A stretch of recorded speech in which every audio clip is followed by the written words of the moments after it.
How's everybody else? Everyone I associate with is thriving in abundance, limitless. Hello, I'm Harleen and welcome.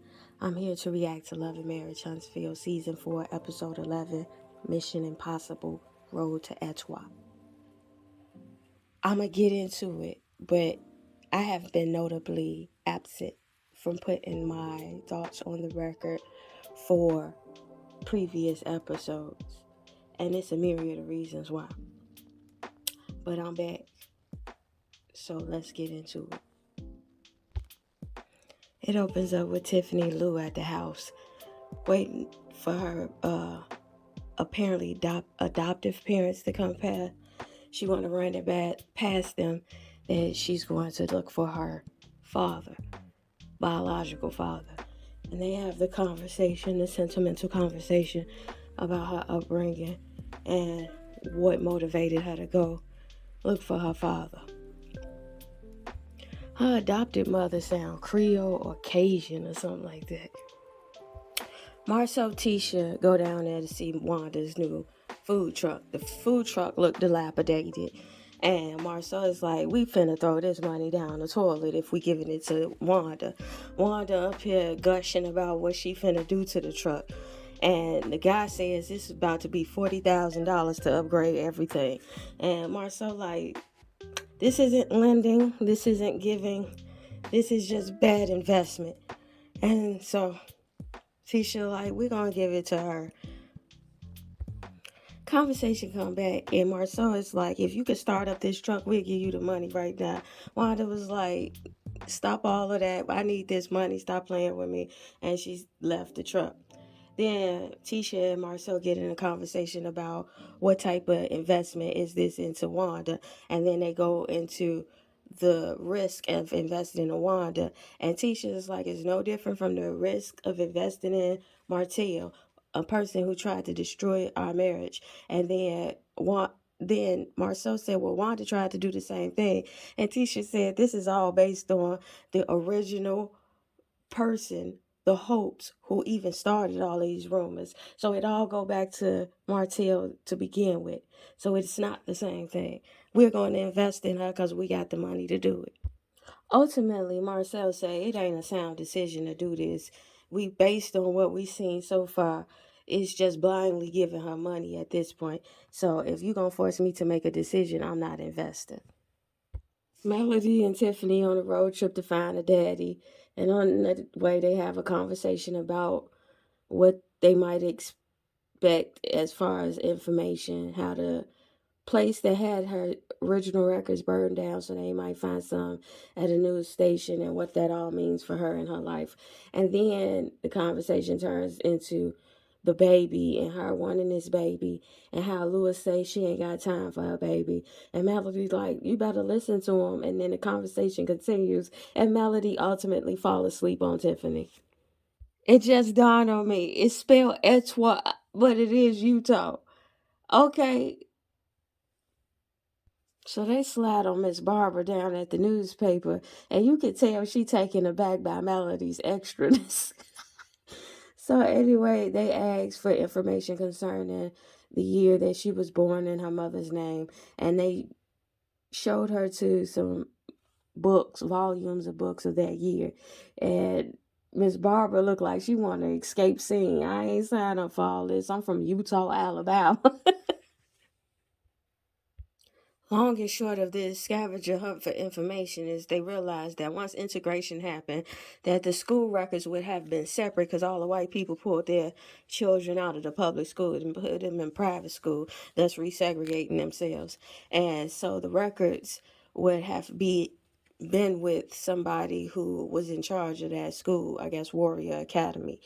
The school no longer exists, but they're really trying to grasp at straws to find out who this woman potentially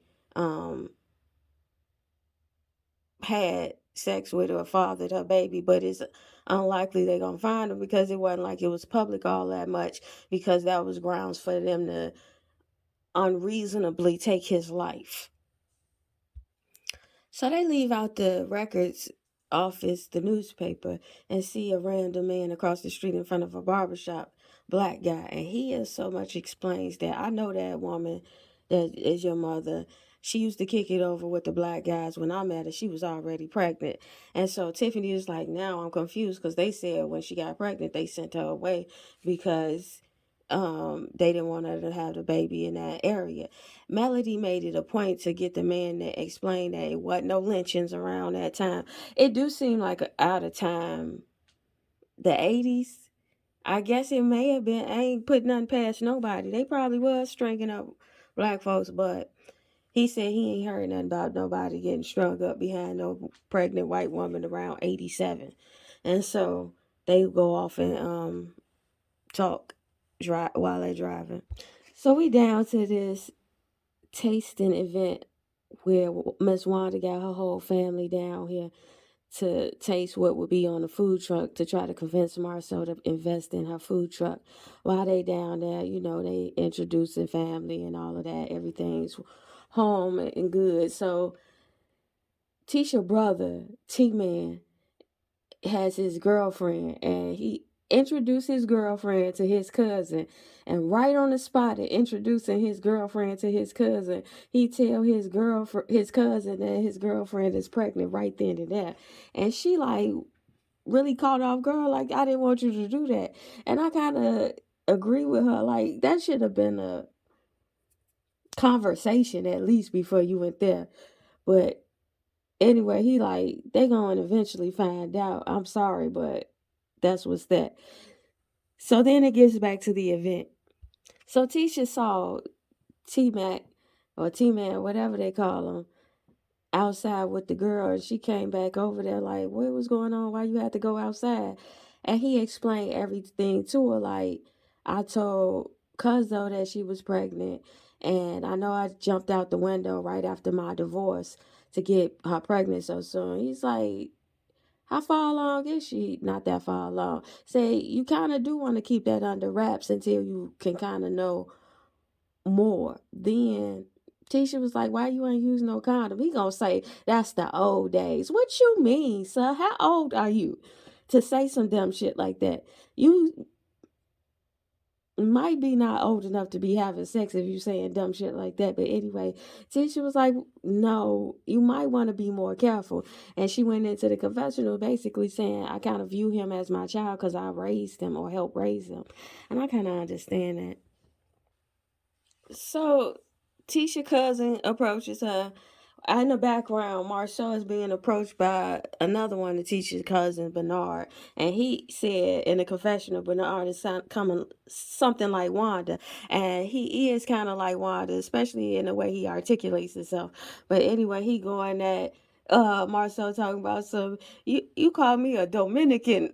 I'm not one of your Dominicans, whatever that means. And Marcel is like, I called you a minion. So then on the side note, the B plot of it all, Tisha over there with her cousin, and her cousin basically asked her about herself and then just introduced the information that she got a divorce. It's a lot going on in her family. So she was basically saying, don't be up there by yourself, ask for help and all of that. And then it slapped back to Bernard and Marcel. This is turning into a circus. So Bernard is over there calling Marcel a control freak, a controlling freak. And then Marcel's like, it's called control freak. You do putting them two words together. And Bernard's like, you both. And you got too many women. And then the crowd goes, woo. And it's like, what are we here to accomplish in this scene? So cousin Bernard is just going on and on like, Marcel, you a liar. He ain't gonna admit it. He not gonna admit it. And so everybody else is swarming Marcel, basically all saying that all they want is him to just openly deny it. And Marcel is like explaining himself, and then he gets to a point where he says, even if I say I didn't do it, y'all still not gonna believe me. So whatever way it go, why does it matter? And Bernard is like saying they related. You could tell they related because Bernard talking about he a stone blooded liar and all of this. And it's come on with this thing, man. So Marcel say the only way you can find out is if y'all administer the smell test, and I offer the smell test to Bernard, and then they all like no, no, no. But it's all obscene and it's all weird at this point. If Tisha ain't going this hard, y'all not going this hard. Tisha at some point needs to shut this down, because if you don't want to know and you want them all swarming like this, is this just for a scene? Because this is unreasonable. He do like the skirt, because when the cousin did say, so all the rumors that we're hearing, he said all of them. She said they're false. He goes, they're baseless. That's two different things. So Tisha do co-sign this shit, so that's why she ain't shutting it down. Okay then, Tisha, then stand in it. Marcel poses that even if he was cheating, he would say no, so there's no winning. Clarity is what they want, and the fact that you are being evasive, cheating or not cheating, it makes you seem slithery. And I don't know if he's doing this just to perpetuate a storyline or to perpetuate being a troll, or he actually is cheating. Whatever it is, it just makes him seem elusive and not really trustworthy. He say he answered a question directly, he get ridiculed. You never answered the question directly. So Tisha's on this parade where she going around telling everybody she not naive and she not stupid, and if she want the answers to the questions, she'll find them out for herself. And cousin Bernard say, I beg to differ. So Bernard was making some points, even though it shows that he just been watching the show. So Bernard go, I beg to differ. He like to over talk and outrun the question. And then when you propose to go to counseling, he don't want to go. And right at that time, Wanda sound the bell, like food is ready, everybody come and get it. So Marcel is kind of saved by the bell. I think Bernard has some good points, but the disposition of the way he's attacking it is coming across very silly. And at the end of the day, what does it matter? Again, I say this every time I see these shows, these episodes. If she okay with him cheating, let him cheat in peace. She is.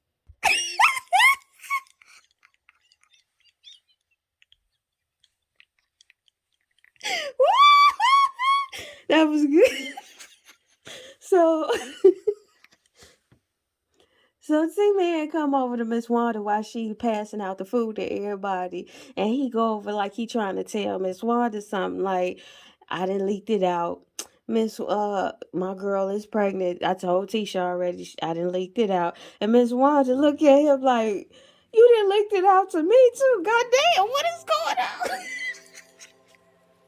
Miss Wanda said, you didn't tell me it was positive. He was like, yeah, the test positive. So we gonna have to get this food truck up and Wanda. Wanda go, you gonna need more than a goddamn food truck to get up and run to all these kids you got.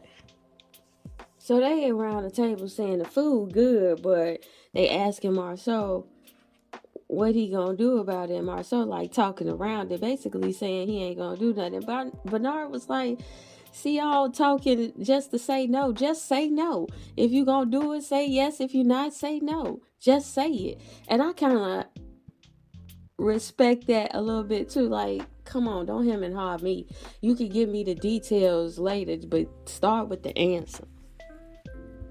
So as Tisha cousin is explaining that they're gonna come up with a business plan and show him and prove to him that they got a plan, I guess, to do the business well. Kiki comes in and she goes to sit down, and Marcel like, with all the tension building up between Kiki and Tisha, it's about to go down. But why should it even go down? It's already went down. Y'all had the conversation. She was talking shit about you at Melody's, and you talked shit about her a while back. Y'all not resolving it, or whatever it is. Leave it alone, because at this point it's just like y'all kicking up the dust just to make a storyline. Kiki, though it's entertaining at times, it's not important. To the ethers, tell the future I said so.